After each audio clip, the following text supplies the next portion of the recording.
Bonjour la passerelle, bonjour à toutes les personnes qui nous suivent sur la chaîne YouTube. On est encore heureux de se retrouver ce matin pour célébrer le roi, pour célébrer notre Dieu. J'espère que vous allez bien, que vous voyez venir le bout du tunnel du confinement, enfin en tout cas on l'espère de tout notre cœur. J'aimerais qu'on commence ce temps de louange, alors vous m'excuserez, j'ai la voix un petit peu raillée avec les allergies. J'aimerais qu'on commence ce chant qui dit « J'abandonne mes tristesses ». Et j'aimerais vous encourager à faire 2 pas de foi en commençant. La première, c'est « J'abandonne ». J'abandonne quoi? J'abandonne mes tristesses, j'abandonne tout ce qui peut m'éloigner de Dieu, j'abandonne ma honte, j'abandonne ma culpabilité pour saisir ce que Dieu veut pour moi durant ce culte. C'est la première chose. Et la seconde, c'est « Je veux, Seigneur, te dire oui ». Oui à ce que tu vas faire, oui à ce que tu veux me communiquer, oui à ce que tu veux me dire à travers ta parole. Je veux te laisser toute autorité sur moi. Alors si vous avez fait cette prière, je crois par la foi que Dieu va se manifester à vous. Est-ce que vous le croyez là où vous êtes? Alors on va le chanter de tout notre cœur.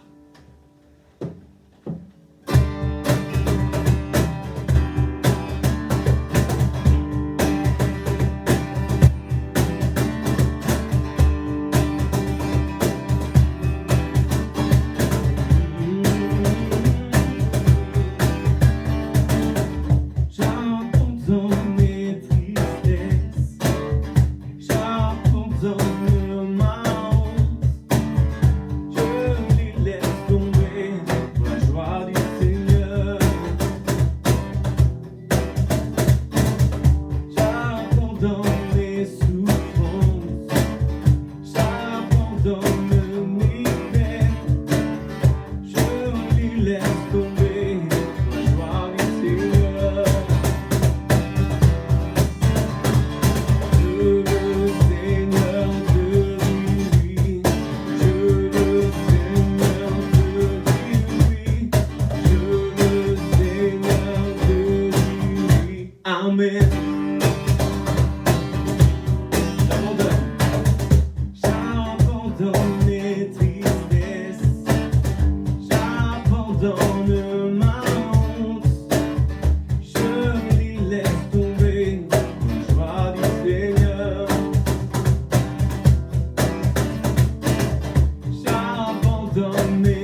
ce matin, on se présente devant toi, ô notre Dieu. Et on veut te dire qu'on te laisse toute la place. On t'accueille dans nos maisons, on t'accueille dans nos appartements. Sois le bienvenu. Saint-Esprit, viens agir, viens révéler encore le nom de Jésus. Viens parler à nos cœurs, viens nous rapprocher de toi. On te dit oui, oui pour plus de toi, oui pour ton action, oui pour ta gloire, oui pour que tu viennes nous reprendre, oui pour que tu viennes nous élever, oui pour que tu viennes nous guérir. Oh Seigneur, on place notre foi, on place notre confiance dans le nom de Jésus, le nom de toutes les possibilités, le nom du miracle.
Alléluia.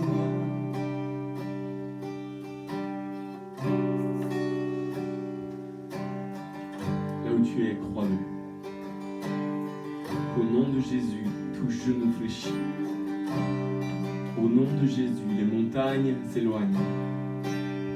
Au nom de Jésus, les malades et les maladies sont chassées.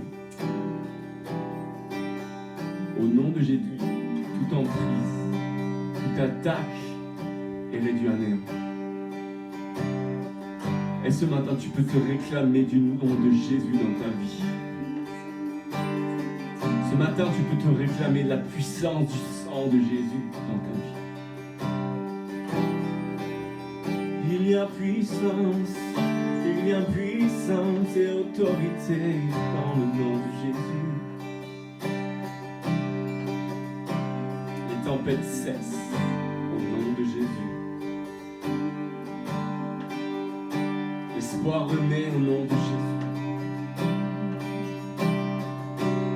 Les dons qui étaient morts, les appels qui étaient arrêtés renaissent au nom de Jésus.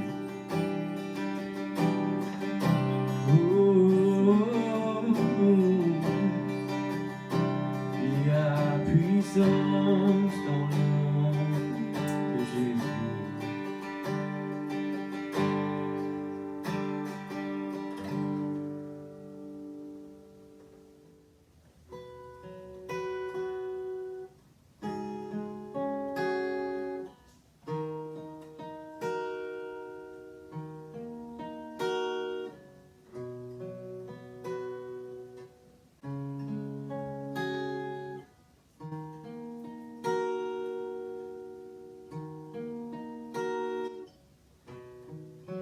Nous voulons être un peuple embrasé, l'église que ton cœur attend. Viens briser nos chaînes, détruire notre orgueil. Seigneur, fais-le maintenant. Oui, nous voulons être peuple embrasé, l'église que ton cœur attend. Viens briser nos chaînes, détruire notre orgueil.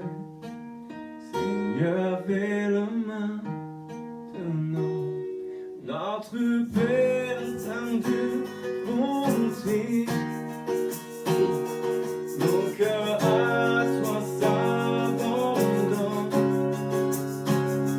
Pour ce monde que tu as tant aimé, Seigneur, voici nos louanges. Esprit de Dieu, Esprit du Dieu vivant, souffle du nord, souffle du sud, souffle de l'est, souffle de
dans le ciel, ton trône éternel, tu règnes à jamais.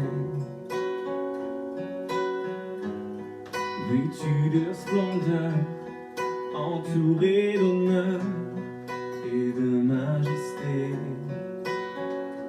les anges chantent à toi la gloire.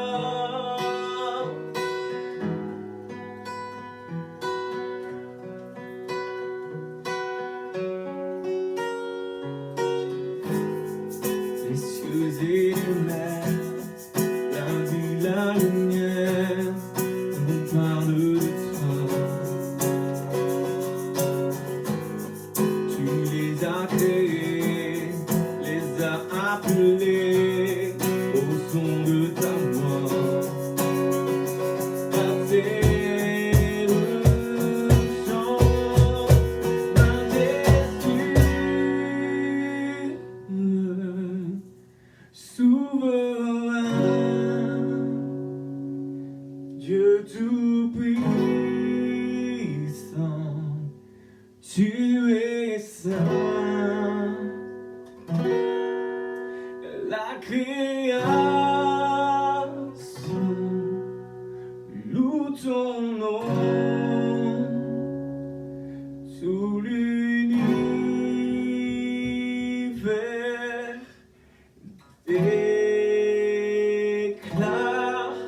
à toi la gloire.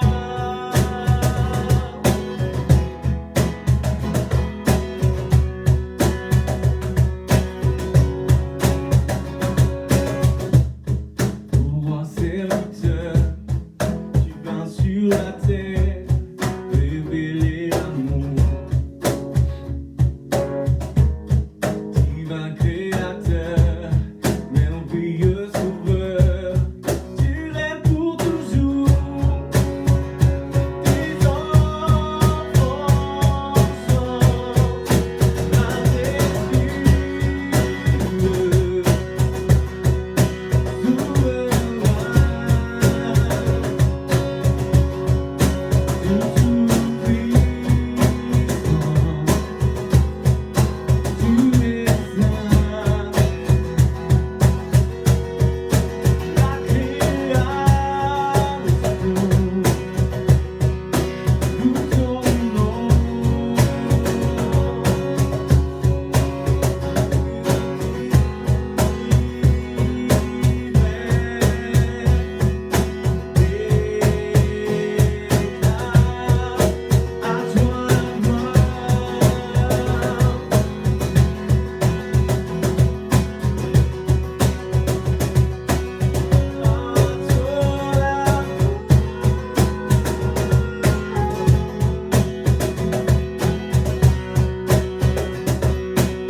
souverain, souverain, Dieu tout-puissant, tu es saint. La création loue ton nom, tout l'univers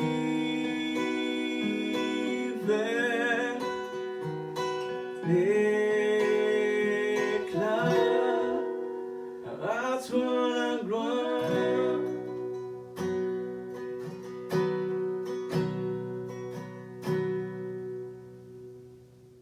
Alors on continue notre série Plus qu'un bâtiment. Et mon thème aujourd'hui c'est une équipe de rêve. Ah, ça vous fait rêver ça, hein. J'ai bien conscience que, alors que je me présente devant vous comme ça, avec ce maillot, il y a de grandes chances que plusieurs personnes dans ce pays arrêtent de regarder cette vidéo YouTube instantanément. Mais je tenais à vous dire que j'assume pleinement le port de ce maillot. Pour ceux qui me connaissent, vous savez qu'avant d'être passionné par Jésus, j'étais passionné par le foot. Et une des choses que j'aimais vraiment beaucoup avec le foot, c'est ce sentiment d'être une équipe. Ce sentiment d'être ensemble, ce sentiment de faire partie d'un même projet, travaillant pour une même cause, pour un même objectif. Et je me souviens, pour vous illustrer ce que je vous dis, une fois on était en match, voilà, on était en train de faire un match, et moi j'étais capitaine. Et dans mon équipe, c'était des sections de jeunes, donc je devais avoir une quinzaine d'années, et il y avait une fille qui jouait avec nous. Et là, je la vois, elle prend le ballon, elle commence à partir sur le côté du terrain, et là, elle se fait faucher par le joueur adverse. Et moi, en tant que capitaine, quand j'ai vu ça, je vous promets que ça a monté en pression très rapidement. Donc, j'ai agi en bon chrétien. Je n'ai pas fait trop de mal, mais en tout cas, je lui ai bien fait comprendre durant le match que ce qu'il avait fait, c'était mal, si vous voyez ce que je veux dire. Pourquoi je vous dis ça? C'est parce qu'en fait, vu que j'avais ce sentiment d'équipe, j'étais prêt à mourir sur le terrain pour mes coéquipiers. Et lorsqu'une équipe, elle est solidaire, lorsqu'elle est soudée, lorsqu'elle est unie, il est très difficile d'arriver à la battre. Et ce n'est pas forcément les équipes où il y a les meilleures individualités qui fonctionnent le mieux. Et là, je vais faire mon mea culpa. Si c'était le cas, eh ben, le PSG aurait gagné la Ligue des Champions depuis longtemps. Mais en fait, pour qu'une équipe soit performante, pour qu'une équipe vive des victoires, elle a besoin de beaucoup plus que seulement d'avoir de bonnes individualités. Elle a besoin d'avoir des coéquipiers qui savent jouer ensemble et tirer le meilleur les uns des autres. Et à travers ce message, j'aimerais nous amener à ce que nous puissions comprendre les principes d'une équipe qui remporte des victoires. Une équipe qui vit une cohésion, une unité. Et c'est ça que je veux pour notre Église. Qu'on devienne une équipe forte, une équipe de rêve. Alors pour cela, je vous donne juste le plan de ce message. Premièrement, on va voir ce qui fait de nous une équipe. Ensuite, on va voir 7 principes de ce qu'est une vie d'équipe. Il y aura le discours du capitaine. Et ensuite, pour terminer, on parlera de comment arriver à avoir une bonne cohésion d'équipe. Alors, est-ce que vous êtes prêts? Est-ce que vous êtes avec moi? Bon, je parle qu'aux Parisiens parce que je pense que les Marseillais sont partis, mais tant pis. Donc, vous voyez dans 1 Corinthiens au chapitre 12, on l'a détaillé et on l'a expliqué déjà la semaine passée, mais on va revenir un peu dessus. On voit que Paul parle de l'Église avec une image, celle du corps. Mais permettez-moi juste dans ce temps qu'on a ensemble de la moderniser un petit peu en l'appelant et en parlant d'équipe. Aujourd'hui, tu fais partie de l'Église à Passerelle. J'aimerais te dire que tu ne fais pas simplement partie d'un bâtiment, tu ne fais pas simplement partie d'un groupe, tu fais partie d'une équipe. Et Dieu t'appelle à faire équipe avec d'autres personnes que Dieu a placées intentionnellement auprès de toi. 1 Corinthiens, chapitre 12, verset 13. En effet, nous avons tous été baptisés dans un seul et même esprit, pour former un seul corps, que nous soyons juifs ou non-juifs, esclaves ou hommes libres. Et c'est de ce seul et même esprit que nous avons tous reçu à boire. Nous avons été baptisés pour former un seul corps, une équipe. Et cela, peu importe nos arrière-plans, peu importe nos arrière-plans religieux, peu importe ton éducation, ta catégorie sociale, peu importe ton éducation, Dieu ne voit pas nos différences comme des impossibilités, il y voit une opportunité. Et ça, peu importe qui tu es, Dieu nous a mis ensemble pour former un seul corps, pour former une équipe. Si tu as accepté Jésus dans ta vie, alors tu as accédé directement à cette réalité spirituelle. Tu fais partie du corps et tu fais aussi partie de l'équipe de Dieu, son équipe de rêve. Dieu ne voit pas nos différences comme des impossibilités. Il est intentionnel dans sa direction et dans son plan. Il a amené tout type de personnes pour pouvoir amener son plan vers la victoire. Il a un objectif précis et un jeu préétabli dans lequel chaque personne a un rôle à jouer. 1 Corinthiens chapitre 12, verset 18. Dieu a disposé chaque organe dans le corps, chacun avec sa particularité, comme il l'a trouvé bon. Dieu est intentionnel. Dieu t'a choisi. Dieu t'a placé de façon très intentionnelle. Il sait exactement ce qu'il fait. Nous, on est souvent perdus dans nos vies à ne pas savoir vraiment dans quel domaine, dans quelle direction aller. Lui, c'est exactement ce qu'il veut faire avec toi. Lui, c'est exactement pourquoi il t'a placé dans telle ville, dans telle église, avec telle personne. Parce que ça fait partie de son plan, de son projet pour ta vie. L'équipe, elle est initiée par Dieu. Et la Bible dit même que c'est Dieu qui ajoute à l'église les sauvés. Et ça, que ce soit sur le plan global, l'église grand E, ou que ce soit l'église sur le plan local. Dieu dispose chaque personne là où elle doit être. Si tu as l'écoute de Dieu, si tu as l'écoute du Saint-Esprit, Dieu va te positionner là où le fruit qu'il a mis en toi va porter et du fruit et se multiplier. Tel un président de club de foot, Dieu va venir recruter, va amener les gens selon leur profil, les mettre dans une équipe afin de créer une harmonie et servir son projet, sa stratégie et son jeu. Et bien plus que juste nous recruter, il est celui qui nous a créés et c'est lui qui a même amené la particularité qui est en nous, nos dons, nos capacités, nos talents. Dieu a un projet bien précis pour nos vies. Dieu a un projet bien précis pour notre Église. Et j'aimerais te dire, toi qui es là, qui fais partie de l'Église de la Passerelle, tu fais partie du projet de Dieu pour l'Église. Pour l'Église locale, pour l'équipe de la Passerelle. Et Dieu, c'est pour ça qu'il ajoute, qu'il place, qu'il forme des hommes et des femmes pour servir son plan de jeu, pour la vision qu'il a mis dans nos cœurs. Alors maintenant, on va regarder ensemble à 7 principes d'une équipe de rêve. Le premier principe, c'est que dans une équipe de rêve, il y a différentes fonctions. On voit ça dans 1 Corinthiens, chapitre 12, verset 14. Un corps n'est pas composé d'un membre ou d'un organe unique, mais de plusieurs. Dans une équipe de foot, il y a plusieurs postes. Et chaque poste a un but, a un rôle bien défini. Pour qu'une équipe soit performante, il faut que chacun prenne conscience de sa couleur.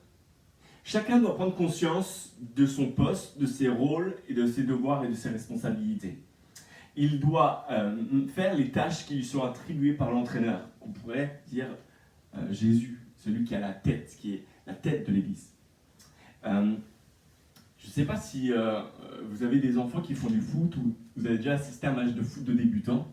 Et c'est très drôle. Parce qu'en fait, à partir du moment où le ballon est mis en engagement, ce qui se passe, c'est que peu importe que ce soit l'équipe adverse ou que ce soit l'équipe qui accueille, peu importe ce qui se passe, tous les enfants, sauf les gardiens, ils sont sur le ballon. Et ils abandonnent tous leur poste. La seule chose qui les intéresse, c'est le ballon. Alors vous voyez des attroupements comme ça qui bougent en fonction que le ballon se déplace.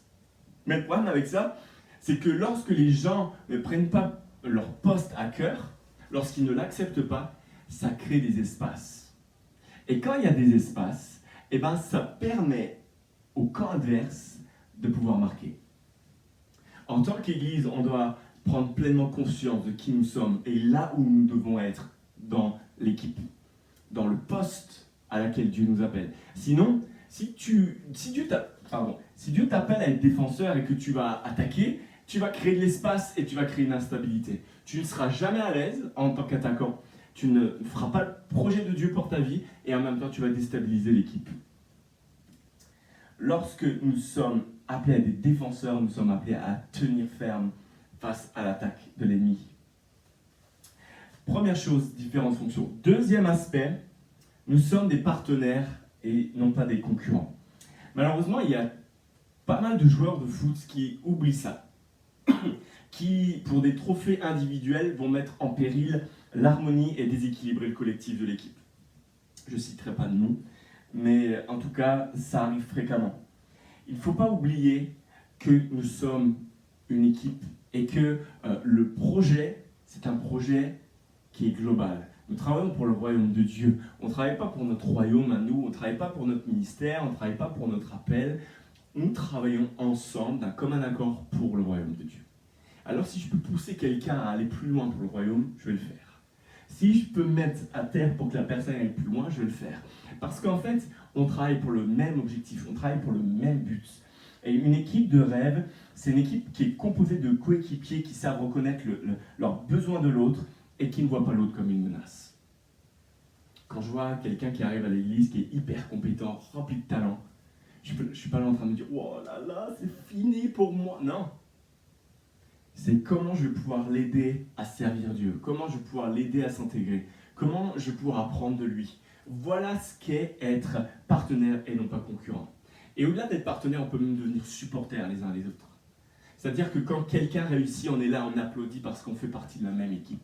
On fait partie du même projet, on fait partie de la même cause. On est ensemble, solidaires, unis pour aller accomplir la vision de Dieu pour nous et pour l'Église.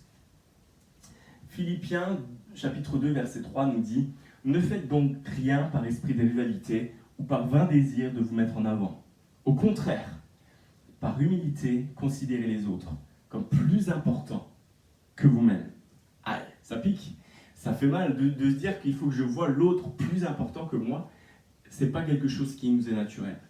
On a besoin de toute la grâce de Dieu pour manifester ce fruit de l'esprit, pour être capable d'être tellement plein, d'être tellement bien dans nos baskets, tellement bien dans notre identité en Christ, qu'on n'a pas besoin de chercher de la reconnaissance, qu'on n'a pas besoin de puiser dans des choses qu'on fait. On sait qui on est et on sait ce que Dieu nous demande.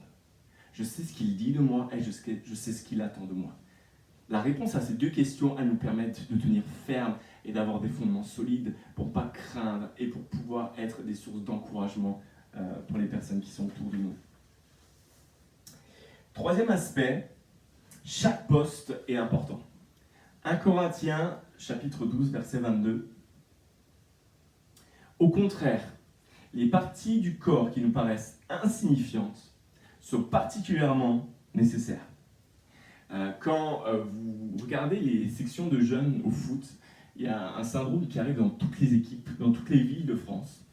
C'est l'entraîneur ne connaît pas ses joueurs, donc il leur demande « Vous voulez jouer à quel poste ?»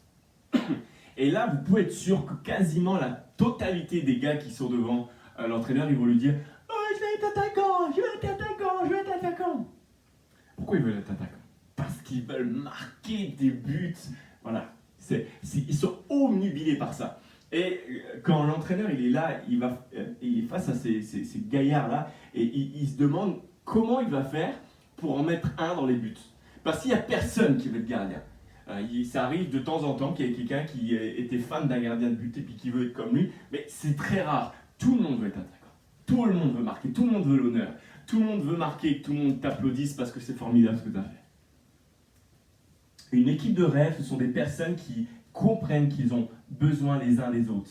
C'est des personnes qui comprennent que chacun a son poste et qu'il a besoin de trouver exactement l'endroit où Dieu l'appelle. Et dans cette mesure-là, l'équipe deviendra imbattable. Et c'est lorsque chaque personne, qui soit au gardien, qui soit en milieu de terrain, qui soit en attaque, lorsque la victoire arrive, lorsque le match est remporté, alors l'honneur ressurgit sur chacun des membres de l'Église. Nous n'avons pas besoin de chercher des postes qui sont honorés ou qui sont plus visibles. Je sais qu'il y a beaucoup de personnes où vous vous sentez insignifiante parce qu'en réalité, ce que vous faites, vous avez l'impression que ça n'a pas beaucoup de valeur. Peut-être parce qu'on vous a fait comprendre ça, ou peut-être parce que c'est quelque chose que vous faites en secret et vous avez rarement des gens qui sont là pour vous encourager. C'est vrai que quand on œuvre dans le ministère de façon visible, c'est plus facile d'avoir des encouragements. Mais j'aimerais vous dire une chose, alors que vous agissez dans le secret, alors que vous manifestez cette fidélité, cette persévérance même dans des choses qui vous semblent peut-être insignifiantes, Dieu regarde. Et il n'y a rien, écoutez-moi, il n'y a rien qui tombera à terre sans que lui ne l'ait vu et le récompense. Donc soyez encouragés, persévérez, continuez à servir Dieu, peu importe que vous ayez de la reconnaissance ou pas, cherchez-le lui, cherchez son approbation lui. C'est son regard d'approbation que nous cherchons avant de chercher la reconnaissance ou l'approbation des hommes. Et j'aimerais aussi dire pardon parce que je sais qu'en tant que leader et en tant que pasteur, bien souvent, c'est aussi en partie de notre faute que les gens se sentent insignifiants. Pourquoi? Parce que inconsciemment, on a mis en valeur les choses qui sont visibles. Et on a même créé, parfois même, des niveaux dans les services et dans les ministères. Comme si la personne qui s'occupait des enfants était moins importante que celui qui prêche. Alors que c'est totalement faux. C'est totalement faux. Et hier, on a même fait pire que ça. On a dit à quelqu'un qui était appelé à être pasteur, on dit, attends, avant d'être pasteur, tu vas déjà commencer à faire le balai. Puis après, une fois que tu auras fait le balai, tu vas t'occuper des enfants. Et après, une fois que tu te seras occupé des enfants, tu pourras t'occuper des jeunes. Après, tu pourras prêcher à la réunion d'évangélisation. Et après, tu pourras prêcher et devenir pasteur. C'est une absurdité totale.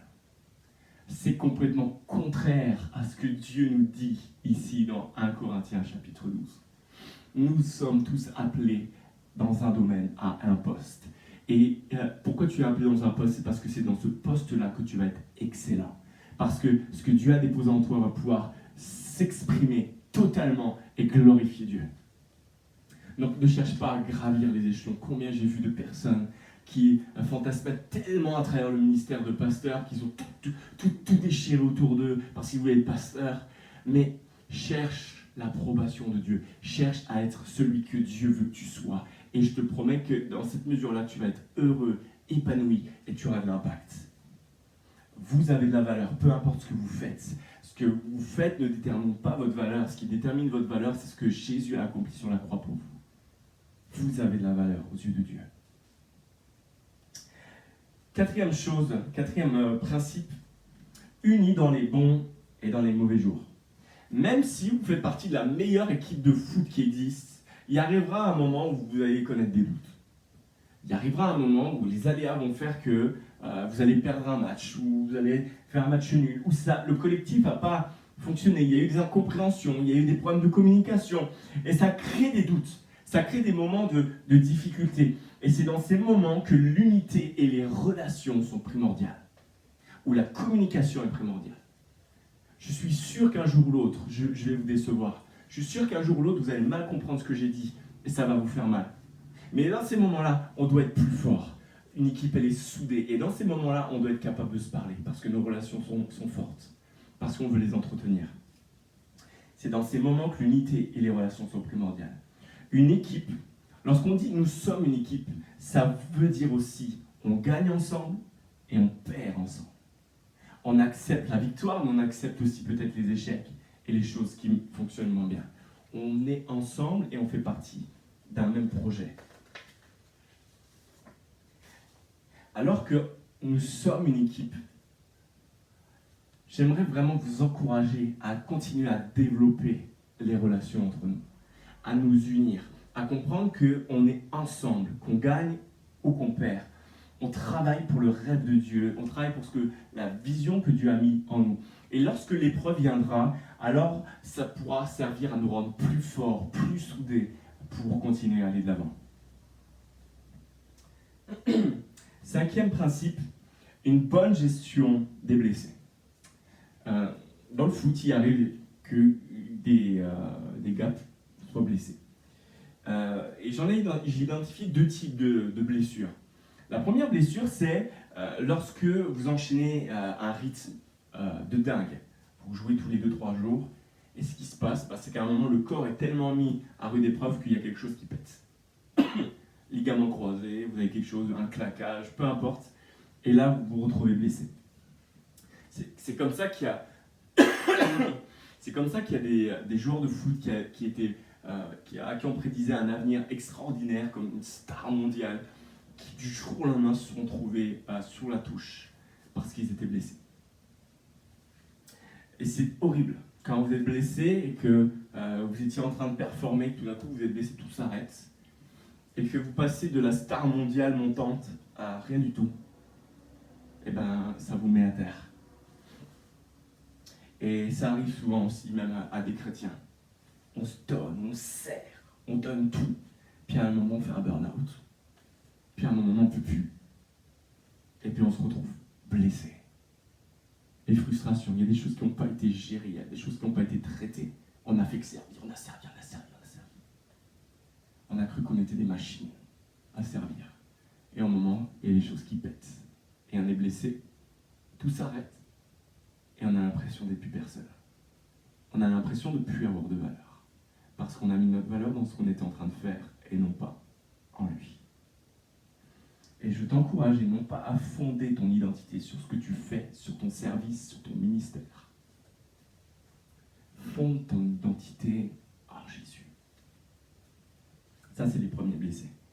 Et les deuxièmes blessés qu'on retrouve dans les équipes de foot, c'est les blessés qui sont blessés par manque d'hygiène. C'est des gars qui font n'importe quoi. Qui sortent le week-end, ils veillent jusqu'à 3h du matin, veille de match, ils prennent pas la nourriture qu'il faut, ils s'entraînent pas comme il faut. Et ce qui se passe, c'est que ils font des efforts et en même temps, leur vie n'est pas en adéquation. Alors ce qui se passe, c'est que ça pète et à un moment, il y a un muscle qui vient à lâcher. Et ça nous parle des chrétiens qui se sont éloignés de Dieu, qui ont négligé leur sainteté, qui ont négligé leur pureté, et qui à un moment ont continué à servir, ils pensaient que ça continuera à marcher. Vous savez, un peu comme Samson, il est là, puis Dalida vient de lui couper les cheveux, et puis lui, il croit qu'il a toujours l'onction de Dieu, il croit qu'il a toujours la force. Et il dit, avec orgueil, je m'en sortirai encore une fois. Et en fait, non, tu t'en sors pas. Parce que tu n'as pas développé ton intimité avec Dieu. Parce que tu as négligé ta pureté, ta sainteté, tu as négligé l'onction qui était sur toi. Et alors, au moment où tu dois œuvrer, ça s'arrête. Que tu sois un blessé à cause d'un rythme élevé, que tu sois un blessé à cause d'un manque d'hygiène, j'aimerais te dire qu'il y a un nouveau départ pour toi qui est possible. Il y a toujours de l'espoir. Il y a toujours possibilité d'aller voir le kiné céleste. Il y a toujours la possibilité d'aller voir les docteurs et qui s'occupent de toi et qui te remettent sur pied. Il y a des joueurs comme ça qui se sont relevés très rapidement. Des gens qui se sont blessés. Des Ibrahimovic qu'on croyait arrêter alors qu'à 35, 36 ans, il a été blessé d'une blessure hyper grave et qui revient quelques mois après. C'est possible. Si tu reviens à Dieu, si tu te repens, si tu changes de direction, si tu lui demandes son aide, alors tu pourras revenir et être pleinement guéri.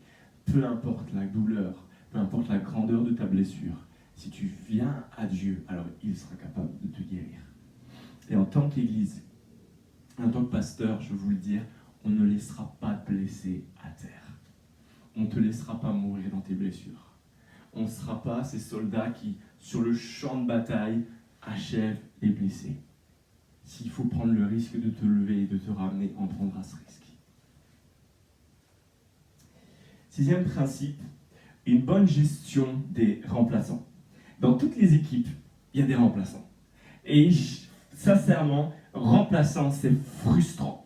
Il n'y a rien de plus frustrant qu'être un remplaçant. Parce que, en fait, vous êtes là, sur le banc. Alors en plus, s'il fait froid, vous êtes là, vous ne bougez pas, vous vous caillez. Et en plus, vous voyez devant vous défiler le match alors que vous ne pouvez rien faire. Vos coéquipiers sont en train de se faire écrabouiller, vous ne pouvez rien faire. C'est tellement frustrant d'être là, de voir les choses, mais de ne pas pouvoir contribuer. Bien sûr, vous pourrez les encourager de loin, mais l'impact que vous allez pouvoir amener est tellement limité. Tellement limité quand vous êtes remplaçant. Et il y a des gens qui me regardent, c'est comme ça que vous vous sentez aujourd'hui. Vous voyez vos amis, vous voyez des gens autour de vous, et vous avez l'impression que ça bouge pour eux. Que Dieu est avec eux, que la faveur de Dieu est avec eux. Il y a des portes extraordinaires qui s'ouvrent. Et là, vous êtes devant Dieu et vous dites, mais Seigneur, quand ça va être à mon tour de rentrer dans le match ? Quand ça va être à mon tour de pouvoir amener quelque chose dans la tournure du match ? Et Dieu veut vous dire que peut-être ce n'est pas encore le moment. Peut-être que ce n'est pas encore le moment de rentrer sur le match. Peut-être qu'il faut encore que tu t'entraînes. Pour d'autres, il va peut-être falloir changer d'équipe pour pouvoir rentrer dans le match. Mais dans tous les cas, Dieu ne fait pas ça pour vous disqualifier. Dieu fait ça pour vous protéger et pour vous préserver. En aucun cas, Dieu ne va agir de façon injuste de ne pas vous faire rentrer sur le terrain. Parfois, il vous sauve. Parce que si vous aviez une mauvaise hygiène de vie et que vous rentriez sur le terrain, vous alliez vous blesser et ça serait terminé pour vous. Il y a un projet pour toi même si aujourd'hui tu as l'impression d'être dans un désert de ne rien voir, Dieu est capable de faire venir des eaux vives. Et ne crois pas que les choses s'arrêtent aujourd'hui. Ne crois pas qu'il n'y a pas de demain. Ne crois pas qu'il n'y aura pas de nouveaux chemins et qu'un jour tu prendras part. Tu ne prendras part à ce match. Tu vas y prendre part. Fais confiance à Dieu et continue à persévérer, à t'entraîner, à croire dans les promesses de Dieu. Et un jour, l'entraîneur te regardera. Vas-y, entre. Et ce sera ton moment de pouvoir exprimer ce que Dieu avait mis en toi. Deuxième chose, deuxième type de remplaçant. Et pour vivre en tant qu'équipe et en tant qu'équipe de rêve, on doit être des gens capables de s'effacer. Tout comme, ça m'impressionne toujours quand je lis la Bible, quand je vois Jean-Baptiste. Jean-Baptiste, il avait un impact phénoménal. Et il criait dans le désert, les foules venaient à lui. Les gens avaient conscience que c'était un homme spécial. Et au moment où Jésus vient, il s'efface pour laisser toute la place au Maître. J'ai préparé le chemin du Seigneur. Ce n'est pas moi le Seigneur, moi je prépare son chemin. Et je m'efface. En tant qu'homme et femme, en tant qu'équipe de rêve, on doit être aussi capables les uns les autres, parfois, de se laisser remplacer du match, pour laisser d'autres briller, pour laisser la place à d'autres, pour donner le témoin. Maintenant, c'est à ton tour de servir. Maintenant, c'est à ton tour de prendre un peu plus de place.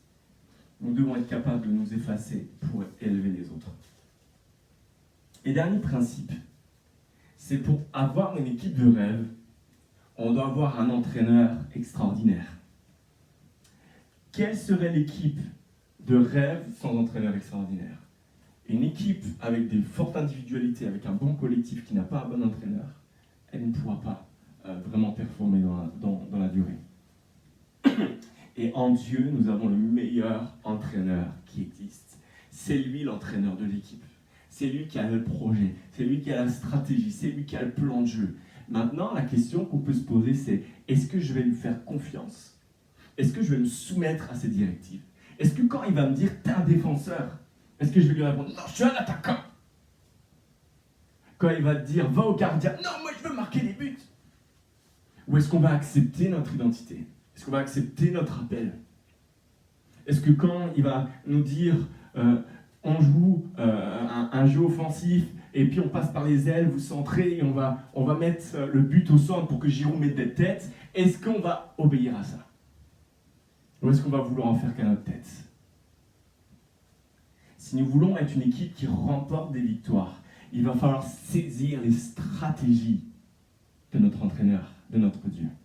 En tant qu'église locale, nous devons nous tenir à genoux pour aller chercher les directions divines.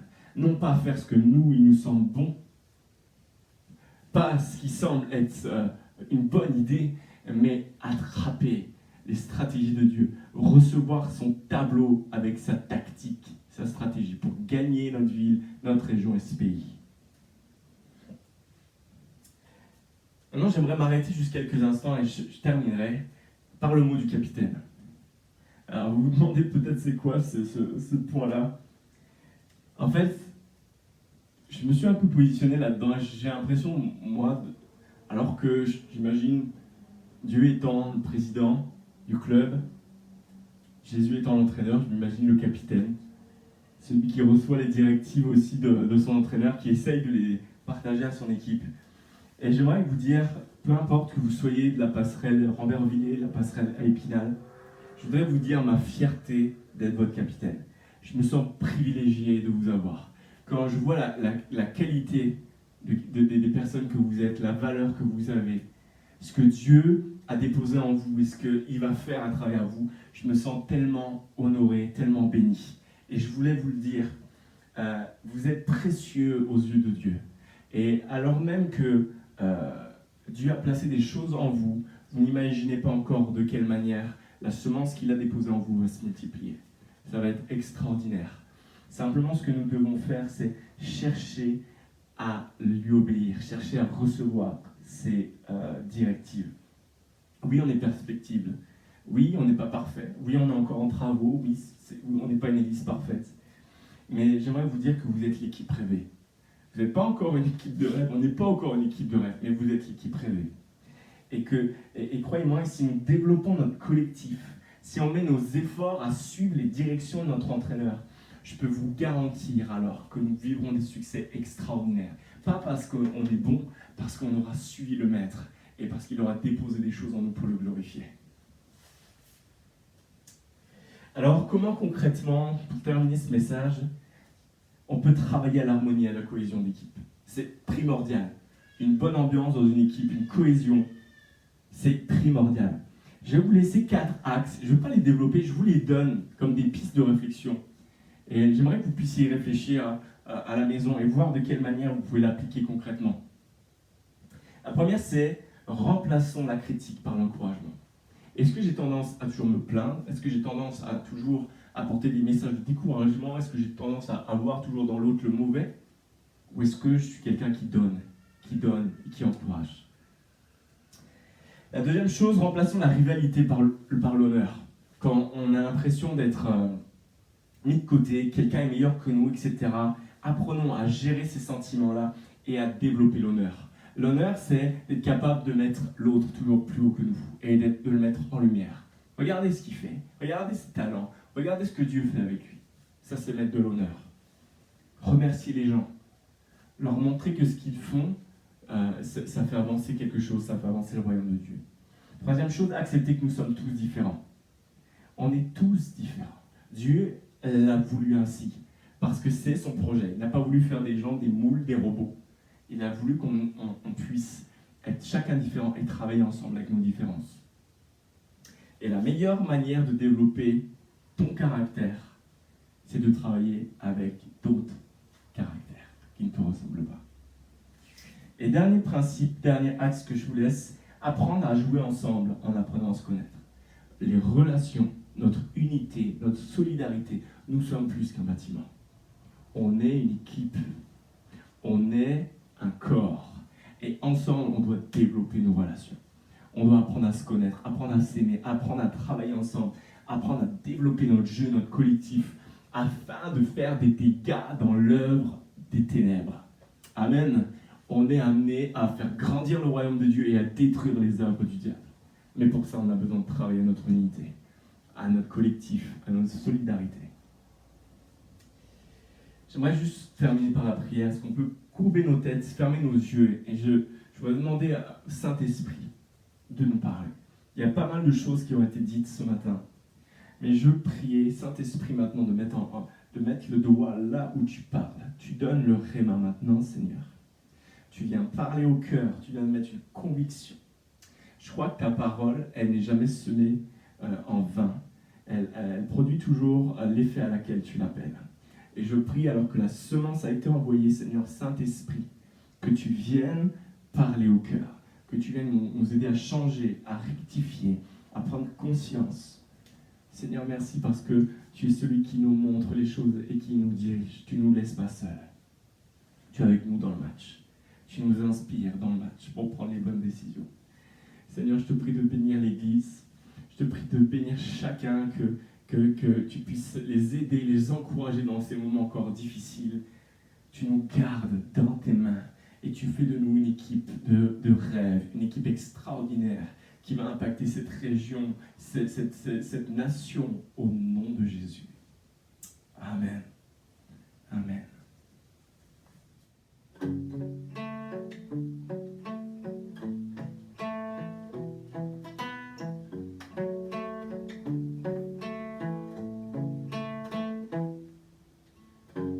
Tu nous as choisis, nous t'appartenons.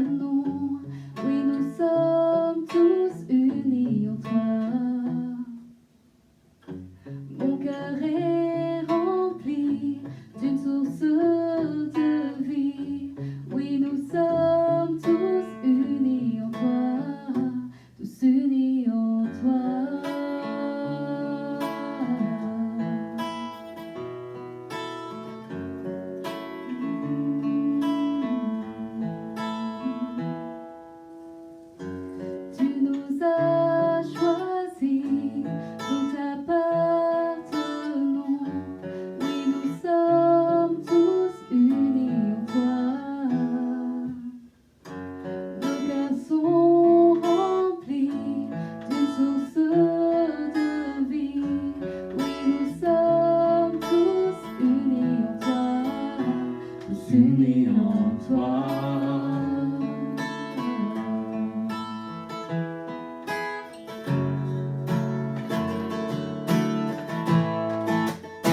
unis, guidés par ton Saint-Nom, tous unis, seule voix nous te louons.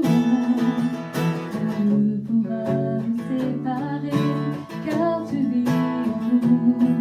Tu vis l'amour parfait, tout seul le verra, tous unis. Oh, oh, oh, oh, tous unis. Oh, oh, oh, oh.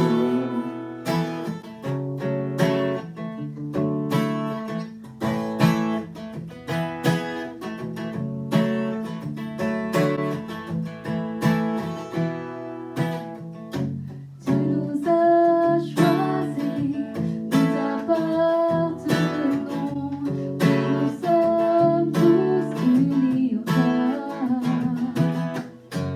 Nos cœurs sont remplis d'une source de vie, oui, nous sommes tous unis en toi, unis en toi. Tous unis, guidés par ton Saint-Nom, tous unis, une seule voix nous te louons. Rien ne pourra nous séparer, car tu vis en nous. Tu es d'un amour parfait, tout seul le verra, tous unis. Oh, oh, oh, tous unis. Oh, oh,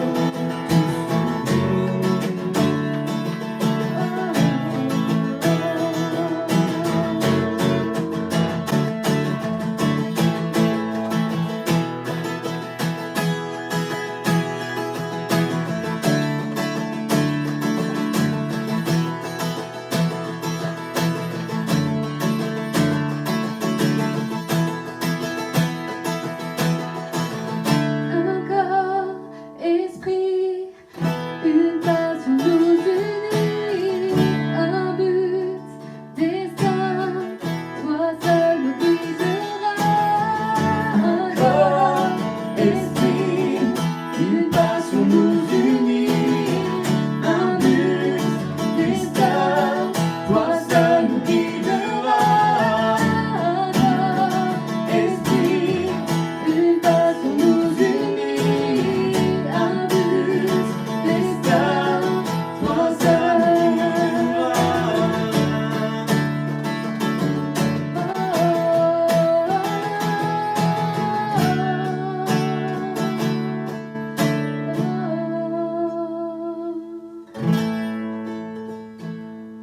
Moi, c'est Kaila Madjessi. Bonjour la passerelle, moi c'est Étienne. Bonjour la passerelle, moi c'est Joshua. Bonjour la passerelle, moi c'est Angela. Bonjour la passerelle, moi c'est Lucie. Moi avec ma famille, nous sommes dans la joie d'appartenir à l'église Famille La Passerelle. En ce moment où nous traversons des moments difficiles de deuil, de maladie, d'isolement, la bonne nouvelle est que notre Seigneur Jésus-Christ est avec nous, donc n'ayons pas peur. Soyez encouragés, Dieu ne nous abandonnera pas, il nous fera traverser ces moments. C'est pourquoi nous allons vous encourager par un psaume. Psaume 91. Celui qui demeure sur l'abri du Très-Haut repose à l'ombre du Tout-Puissant. Je dis à l'Éternel, mon refuge et ma forteresse, mon Dieu à qui je me confie, car tu es le Dieu du filet de l'oiseau, de la peste et des ravages. Il te couvrira de ses plumes et tu trouveras un refuge sur ses ailes. Sa fidélité est un bouclier naturel. Tu ne craindras ni les terreurs de la nuit, ni la flèche qui vole le jour, ni la peste qui marche dans les ténèbres, ni la contagion qui frappe en plein midi. Que 1000 tombent à mon côté et 10 000 à ma droite, tu ne seras pas atteint. De tes yeux seulement, Je regarderai et tu verras la protection et les champs. Car tu es mon refuge, ô Éternel. Tu fais le très haut ta face. Aucun malheur ne t'arrivera. Aucun fléau n'approchera de ta tente. Car il leur donnera la saison de te garder dans toutes tes voies. Alléluia. Tu traces ton chemin, fais peur que ton pied n'arrive son bien. Tu marcheras sur le feu et sur la spie. Tu frôleras sur le dragon. Puisqu'il m'aime, je le délivrerai, je le protégerai. Puisqu'il connaît mon nom, il m'invoquera et je le répondrai. Je le rassasiera et de mon jour, et je lui ferai voir mon salut. Ainsi dit l'Éternel. Amen. Nous vous aimons. Soyez bénis. On est ensemble. Tous unis, nous allons continuer à avancer parce que nous sommes plus qu'un bâtiment et nous sommes une équipe. Alors je vous souhaite une bonne semaine. À dimanche prochain. Soyez richement bénis. Ciao, ciao.